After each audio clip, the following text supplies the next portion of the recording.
แล้วมึงคิดว่ามึงเป็นใครกูไม่ค่อยกลัวมึงเท่าไหร่หรอกนะจะบอกนะเป็นพระพูดไม่ได้ยังไงเหี้ยเนี่ยเดี๋ยวกูจะแจ้งอ๋อแจ้งสิไม่ได้ด่าพระเหลืองสาธุแล้วมึงนี่มนลงปัดเจ้าแน่กูไม่ลงมีอะไรไหมมึงงั้นไปสถานีตำรวจนี่พาไปสถานีตำรวจเดี๋ยวนี้ไปเลยพี่มองแล้วไปเดี๋ยวไหนอีสัตว์มึงไหนอีสัตว์อีกระเทยมึงไหนอีกระเทยอีกระเทยมึงไหนอีกระเทยอีกระเทยมึงเป็นกระเทยให้เธอต้องลองใจเย็นๆแล้วมาต่อแถวสักก่อนหัวโล้นนุ่งผ้าเหลืองเธอเป็นใครทำไมขึ้นรถไปก่อนโบกเวกโวยวายสนันรถจะให้ฉันยังไงก็มึงเป็นอะไรกรงใจผ้าเหลืองได้ไหมอ๋อ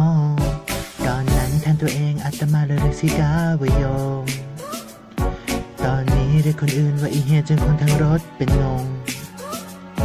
หมดความเป็นพระที่จะคิดว่าสีกามันจะหมดความเป็นพระแล้วมันไหนเหี้ยมันได้ยังไง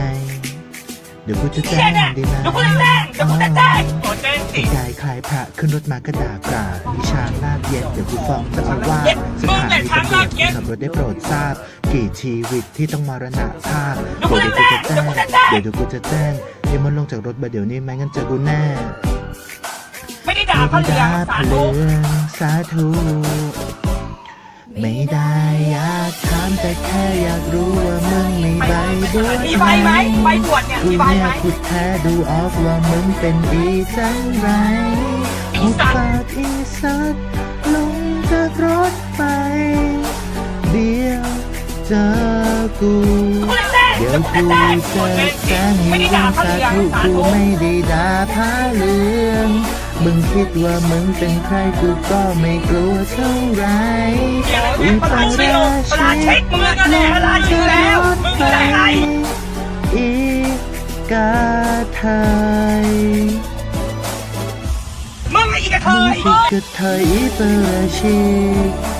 มันศาสนามึงสิกาไทยมึงอีกาไทยอีปราชิกมันศาสนา